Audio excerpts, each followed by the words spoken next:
This is the day that the Lord has made. Let us rejoice and be glad in it. The peace of the risen Christ be with you. Good morning, church. Welcome to the Manaway Center Christian Church. We are a community seeking to have open minds and open hearts and open arms to live and love like Jesus. On this day, of course, we are giving a lot of love to our moms, to our biological moms and to our spiritual moms for all those extraordinary women in our lives who have shown us the face of God. So happy Mother's Day. God bless each one of you, and thank you for all the ways that you light our way. Today in worship, we will be reflecting on unity. We all want to come together to find common ground, to unite our hearts and minds in strength and purpose for the good of everyone. Yet as we can see in the world around us today, it's so hard to figure out what to get behind. So what is the basis of our unity in Christ as Christians? What should we look for in the world to unite around? This is a problem for our day and time, but a problem that stretches back even to the first century in the church. So today we're not going to solve that problem of unity, but together let's think and pray and worship, asking God to give us clarity and vision for who we are to be as we represent Christ in the world. So family in Christ, let's take a deep breath. Let's turn our minds and hearts from other things and light a candle to remind us of God's abiding and enduring presence in our lives.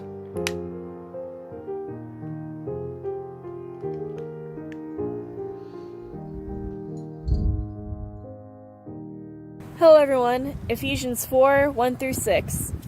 I therefore, the prisoner in the Lord, beg you to lead a life worthy of the calling to which you have been called, with all humility and gentleness, with patience, bearing with one another in love, making every effort to maintain the unity of the Spirit in the bond of peace.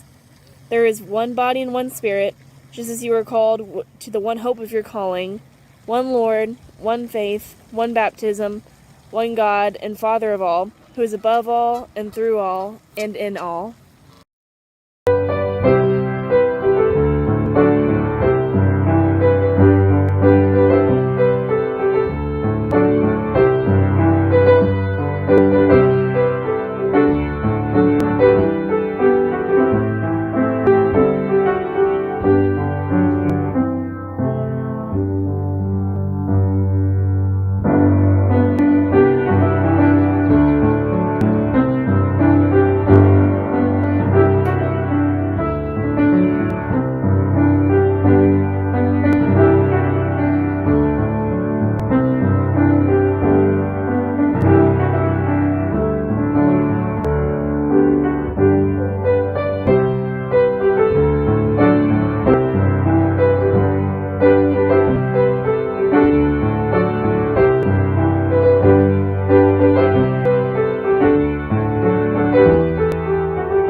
I hope you guys are all doing well. The theme of this week's church service is unity. Unity means coming together and being joined. One of the really cool things about these online services is that we see a lot of unity in our church. For this service, we're all recording in our own houses and then sending them together, putting them into one video, and then releasing it to everybody so everyone can watch it. And that shows our church coming together. I think in these weird times, we can see a lot of people coming together to do cool things to make others happy. And that is what I want you guys to all do this week for your challenge. So, your weekly challenge is to do some sort of activity with your family that will unite you as a group. Everybody's stuck in the house together. So it's important that you guys do stuff to keep each other entertained. So I want the kids to plan a game night, movie night, family dinner, whatever. Just something that brings you guys together and unites you as a group. I'm really looking forward to hearing how your family unity events go. To close, please bow your heads in prayer with me and repeat after me. Dear God, help us come together. Show us we are better together than apart. In your name we pray. Amen. Have a good day, everyone. Bye.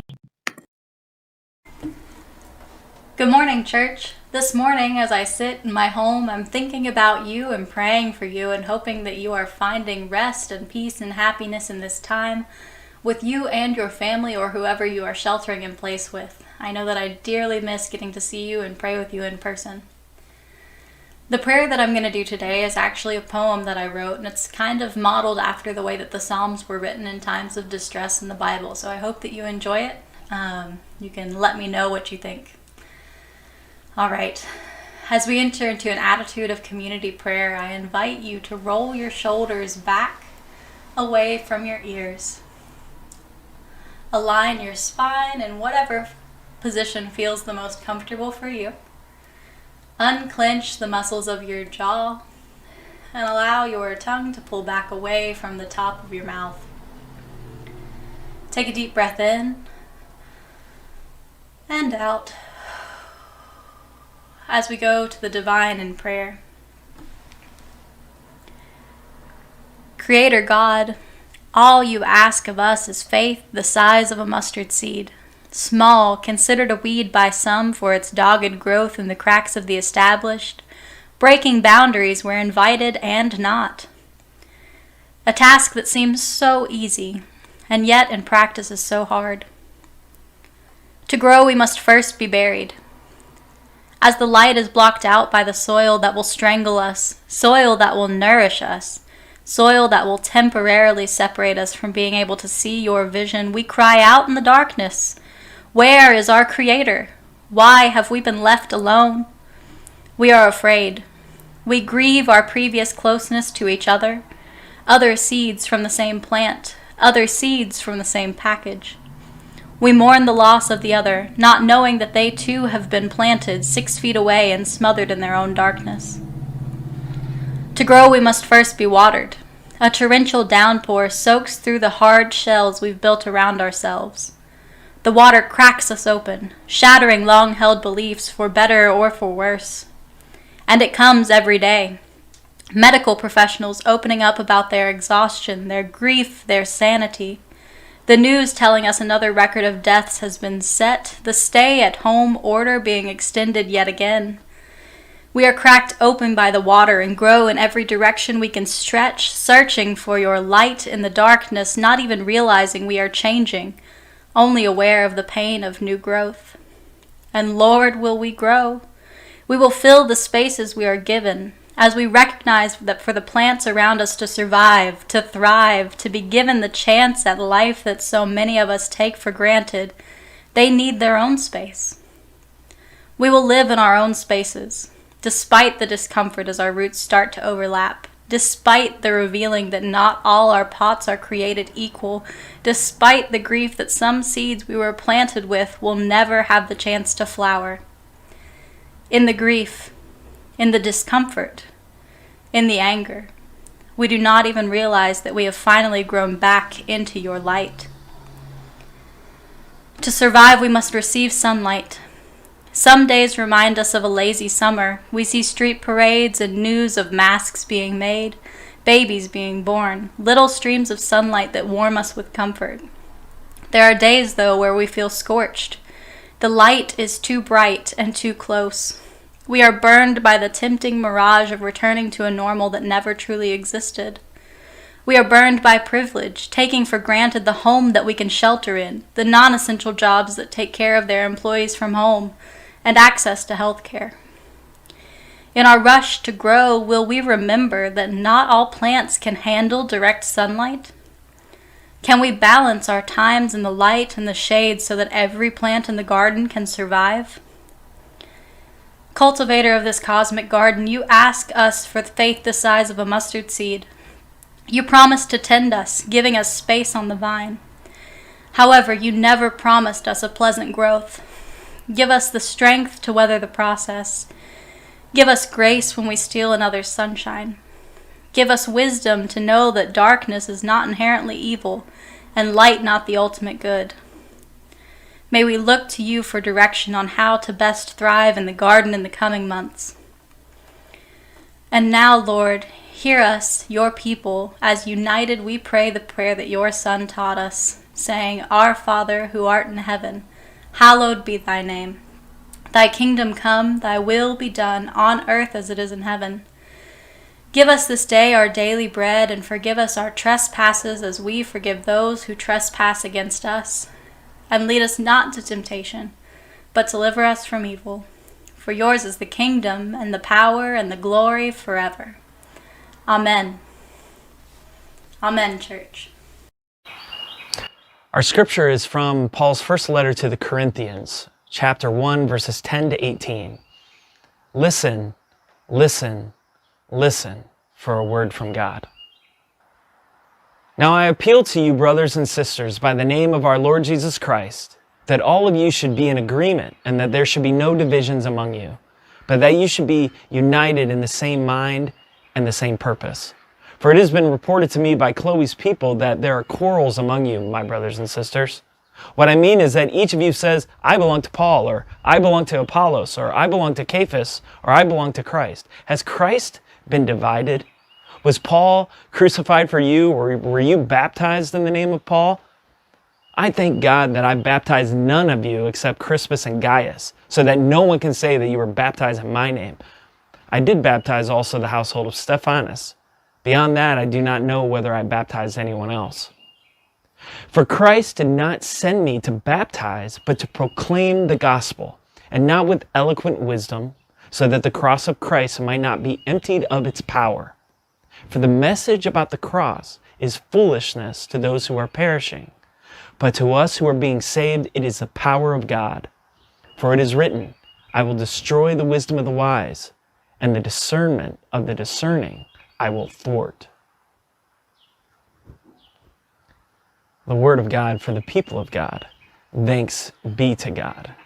Let us pray together. Gracious and loving God, may the words of my mouth and the meditations of our hearts be acceptable in your sight, O Lord, our strength and our Redeemer. Amen. In essentials, unity. This week in our passage, we hear some of the Apostle Paul's opening words to the Corinthian church. See, Paul had a lot invested in that church.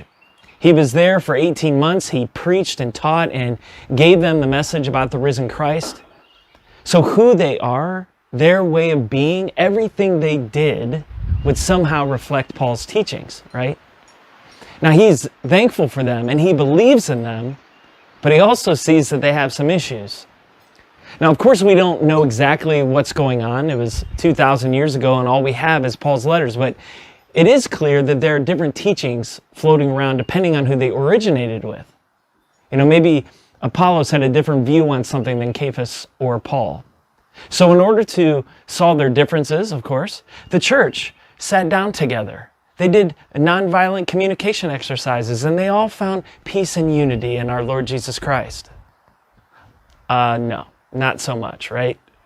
The early church got divided into camps. They said, I belong to Paul or I belong to Apollos, and they started citing who they believed in and listened to, quarreled over stuff that Paul apparently thought wasn't really worth arguing over.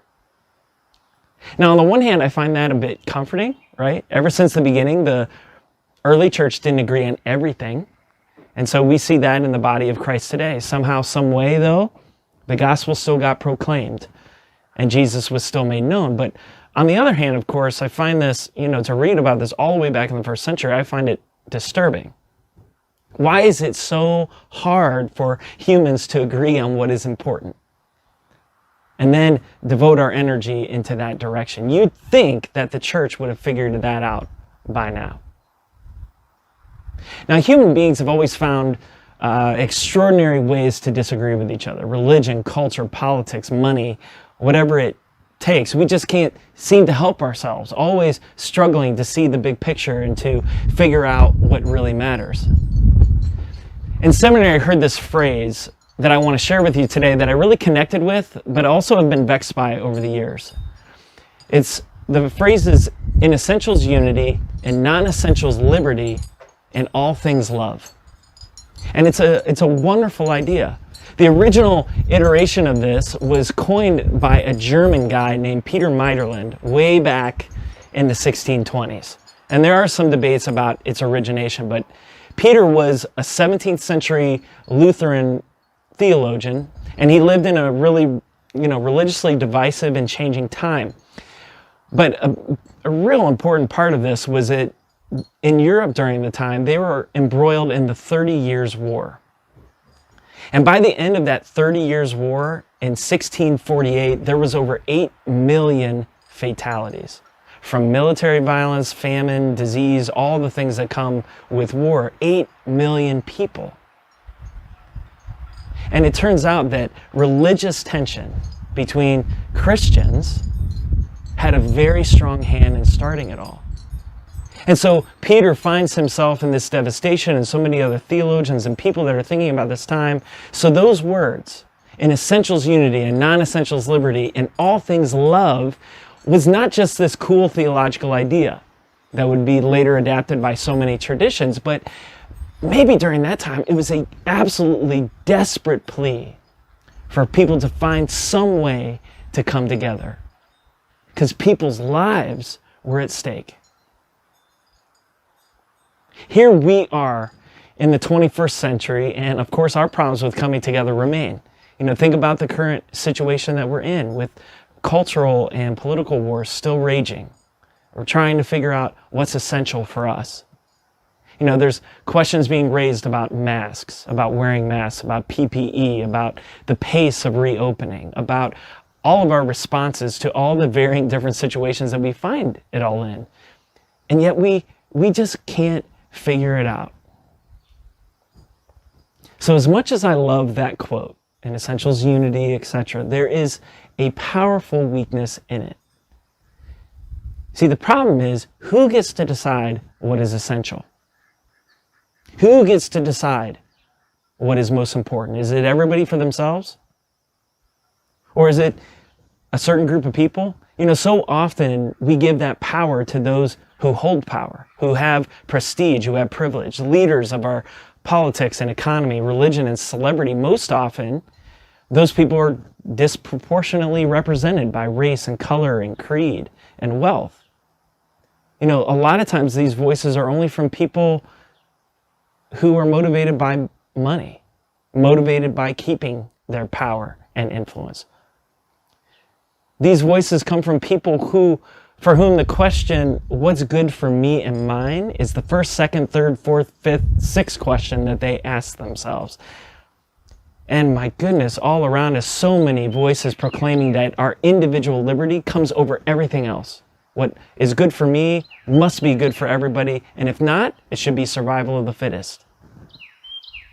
Is that really the kind of world that we want to live in? Are these the voices we really trust to decide what's essential for us, to decide what's best for the common good, to decide what's best for the most vulnerable among us and for those who identify as Christians, as I believe that you do as you're viewing with us today? What do voices sound like that resonate with the life and ministry and attitude of Christ? Where are those voices? And what would they sound like? What the Apostle Paul expresses in our passage here 2,000 years ago is something I think that we can think about even today. Paul tells them that they catch a glimpse of what should unify them by looking at the cross of Jesus. What do you see there in the cross?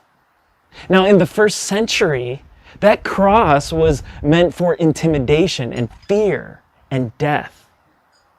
But now, for those people that were in that time, in Jesus, the cross became a symbol of God's absolutely stunning victory over the terrors of the world.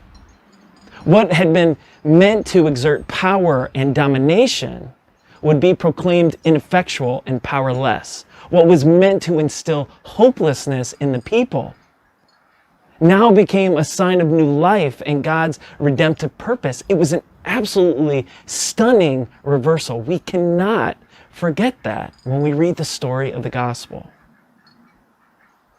So the thoughts of the wise become foolish. And the foolishness of the cross, who would have ever thought that the cross could become a symbol of something good? The foolishness of the cross would actually display the very power of God. Strength would be seen in humility and servanthood and emptying of the self. Power known in looking out for the least of these, the hurting, the sick, the vulnerable. The way of Jesus really turns the world upside down. In the cross, of all things, Christians would remember Jesus, who he was and how far love was willing to go. Paul says that that is what they should be unifying around.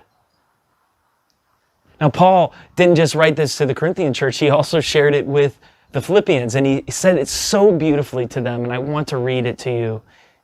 He writes, "If then there's any encouragement in Christ, any consolation from love, any sharing in the Spirit, any compassion and sympathy, make my joy complete. Be of the same mind, having the same love, being in full accord and of one mind. Do nothing from selfish ambition or conceit, but in humility regard others as better than yourselves. Let each of you look not to your own interests, but to the interests of others. Let the same mind be in you that was in Christ Jesus, who was, though he was in the form of God, did not regard equality with God as something to be exploited, but emptied himself, taking the form of a servant, being born in human likeness and being found in human form, he humbled himself and became obedient to the point of death, even death on a cross." Family of God, as we navigate this time of pandemic, there are going to be 1,000 choices and options and decisions to make that maybe we've never even had to make before. So many voices and opinions and differences about what is essential or what we should do. It's going to be hard in so many ways, no question about it. So where can we start? Where do we focus our minds and spirits? What will ground us and give substance to our thinking and doing and being?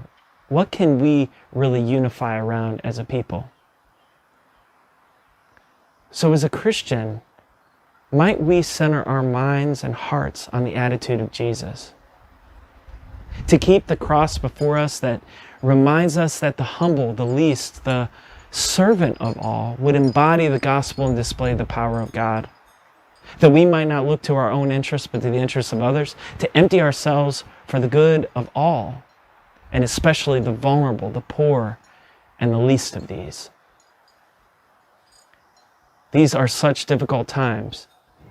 So as we seek to unite, as we seek to define what is essential and important, as we journey forward together, may we take first with us an extra dose of compassion and courage and patience with each other, knowing that God will have an abundant supply for us. And let's not forget who we are and unite around who Christ lived and died and rose for us to be. May it be so. Amen.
I have lived on this family farm for all but 12 years early in our marriage. As children, we were sent out in the morning to wander 73 acres with instructions to be home for supper at 5 p.m. These woods were our playground. This past Easter morning, I went before dawn to the cross we had erected to remove the black drapes of Good Friday and replace them with the whiteness of the risen Christ. I stayed there, sitting on the big rock, as the morning sun began to brighten the sky, listening to the celebratory sounds of the birds and the spring peepers in the pond. As I left the cross for home, I thought of the early followers leaving the cross. They must have wondered what lay ahead for them. I thought of the two journeying on the road to Emmaus and wondered if others had started out with them. The turnoff to the usual pathway home was a quagmire of mud, so I turned off earlier, intending to cut north before coming back east to the path. Soon I came to a small tree fallen over the secondary trail and thought of obstacles that can distract us and hinder us from moving forward. While I was able to easily climb over this and continue, I soon realized the secondary path was obliterated by two larger fallen trees and debris from the recent rains and windstorms. As I worked to find a clear way, I realized I had lost my way. I kept going, certain that I would soon see something familiar. Isn't that how life is sometimes? We are certain of where we are going and determined until something falls in the way to sidetrack us or leads us astray. We wonder how we got so far off course and should we keep going? I think a more important question we need to ask is what reconnects us to where we need to be. In my case, it was something as simple as a stack of oak logs cut from a felled tree that had been a favorite resting place in my youth. How do you reconnect to and remain in unity with God's purpose for you? Even as we take shortcuts, detours, or get mired in the muddiness of life, God is in unity with us. When we come to a place where we see nowhere else to go, He is in unity with us. He unites with us in the rocky places of our lives, in the tangled brambles, in new life springing from decay, in the silence of still waters, in the shadow of the cross when we want to follow Him but don't know where that path will lead us. Nowhere more than at this table are we united with Him. In celebration, we come to this place to reconnect with God who guides us on life's journey. As in Christ invited the tax collector, the unclean, the marginal, the outcast, the least of these, He also invites each of us with our imperfections to feast with Him, to accept His unconditional love and forgiveness. Come. Christ invites and welcomes all of you to come eat the bread. Come drink the wine. Come share the Lord. Let us pray. Gracious Lord, giver of all good and perfect gifts, we come to your table with thankful hearts, for all that we have and all that we are comes from your goodness. In these times of uncertainty, we know that your table and blessings of being united with you remain constant. Because there is one loaf, we, who are many, are one body, for we all partake of the one loaf. The bread which we break is a sharing of the body of Christ, and the cup over which we give thanks is a sharing of the blood of Christ. We ask you to bless these emblems, and that they may provide the sustenance we need to be the church you call us to be. In Christ's name we pray. Amen. And we recall as we gather around the Lord's table that on the night of Jesus' betrayal and arrest, as he shared a meal with his friends, Jesus took bread, gave thanks, and broke it. He passed it among his followers, saying, "Share this bread among you. This is my body, which will be broken for justice. Do this to remember me." When supper was over, he took the cup, gave thanks, passed it to his disciples, saying, "Share this wine among you. This is my blood, which will be shed for liberation. Do this to remember me." When we eat this bread and drink this cup, we experience again the presence of Jesus in our midst. The table is ready, my friends. All are welcome. Come, for the feast is spread, and all means all.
Thank you so much for checking in with us for remote worship this week.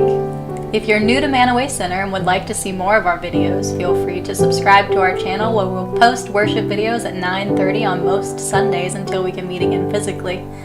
Also, feel free to hit the bell if you would like to get notifications for when we post. We have been so blessed to have your presence when you choose to come and watch these videos. I sincerely hope that you and your family are doing well during this trying time. I know that I miss seeing you so much in person. A big happy Mother's Day to all of those that would consider themselves mothers. You have touched the lives of the people around you, and we are thankful for you today. For those of us with the ability to, I invite us to reach out to someone that we would consider a mother figure. Maybe it's not your own mother. I know this day can be really tough for people that have lost their mothers, but we all know someone that we look up to, someone that's touched our life or the lives of people around us in a motherly way. This week's theme was unity. Did you know that the Disciples of Christ was founded around the idea that Christian unity was one of the most important missions of the church? To this day, we promote the idea that no matter the circumstance, no matter how fractured the world gets, we seek connection and community with others. I hope that you found that connection and community here with us this week. May the peace of the Lord and Sophia's wisdom enfold you until we meet again. Amen.